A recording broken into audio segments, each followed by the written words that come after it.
Assalamualaikum warahmatullahi wabarakatuh. Apa khabar anak-anak ustaz semua? Ustaz mengharapkan anak ustaz berada dalam keadaan baik, berada dalam keadaan yang sihat, berada dalam keadaan yang sejahtera. Pada pagi ini kita akan teruskan pembelajaran kita di dalam bab solat sunat lagi. Tapi kali ini solat sunat tahiyatul masjid. Okey. Apa itu solat sunat tahiyatul masjid anak-anak?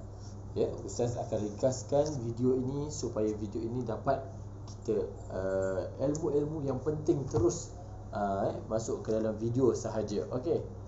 Apa itu solat sunat tahiyatul masjid? Solat sunat tahiyatul masjid ialah solat sunat 2 rakaat yang dilakukan apabila seseorang itu memasuki masjid sebelum duduk. Maknanya dia masuk je masjid, dia terus melakukan solat sunat. Anak-anak pun biasa nampak kan, ayah-ayah, ibu-ibu ke ataupun atuk-atuk yang buat seperti itu namanya solat sunat tahiyatul masjid. Solat sunat menghormati masjid. Maknanya sebelum dia duduk, sampaikan salam dahulu. Macam tu. Sebelum duduk dia melaksanakan 2 rakaat dahulu baru dia duduk. Okey, ianya dilakukan untuk menghormati masjid. Nampak? Sebagai tempat ibadah umat Islam. Ianya dilakukan sekadar menghormati masjid. Macam kita datang rumah orang, kita akan salam dulu baru kita duduk, betul? Kita tak duduk dulu baru salam. Dia macam tu. Okey, jadi anak-anak, jom kita tengok apa dalil dia. Sabda Rasulullah sallallahu alaihi wasallam diriwayatkan oleh Abu Qatadah bin Rib'i al-Ansari. Idza dakhala ahadukum al-masjid fala yajlis hatta yusalli rak'atain.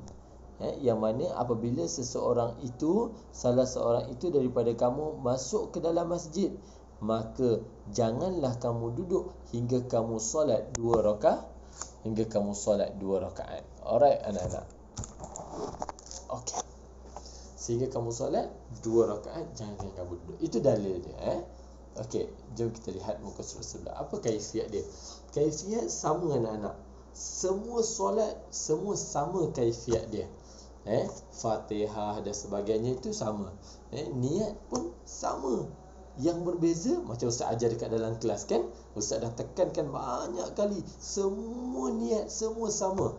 Niat semua sama, yang berbeza adalah pada dia punya ni jenis solat. Kalau usolli sunatan tahiyatul masjid lah.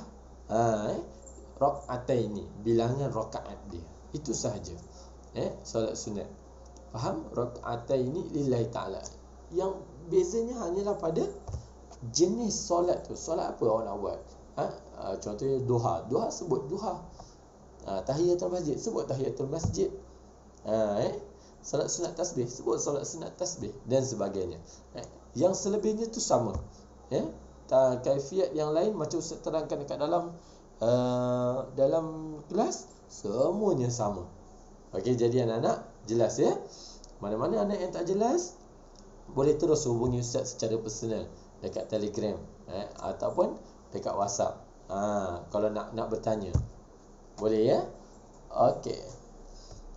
Yang seterusnya, selepas selesai solat sunat tahiyatul masjid, digalakkan, maknanya digalakkan tu diminta terus duduk dan berniat i'tikaf. I'tikaf ni apa? Kita berniat untuk berehat seketika.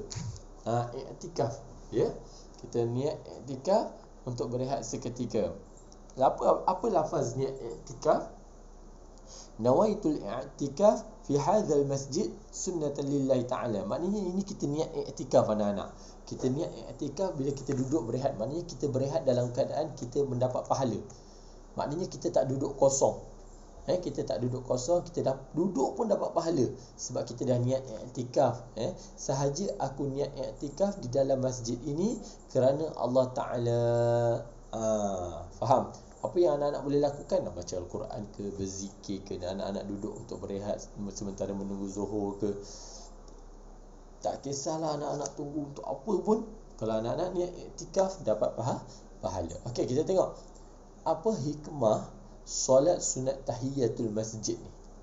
Yang pertama, hikmah ataupun kebaikannya dikasihi oleh Allah dan Rasul. Allah suka orang yang masuk rumah, orang yang ada adab tinggi. Maknanya dia masuk rumah Allah, dia ada adab. Maknanya dia solat sunat tahiyatul masjid, dia niat iktikaf. Beradablah macam kita masuk rumah orang, kita bagi salam, kita akan salam dengan tuan rumah. Itu adab lah tu.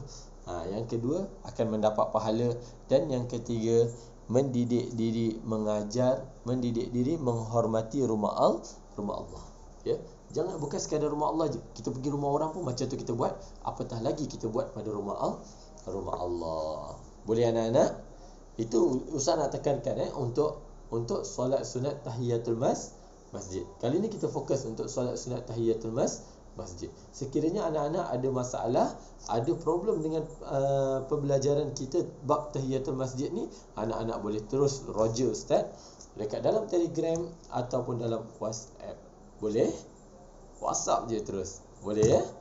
Okey anak-anak, itu sahaja untuk pagi ni.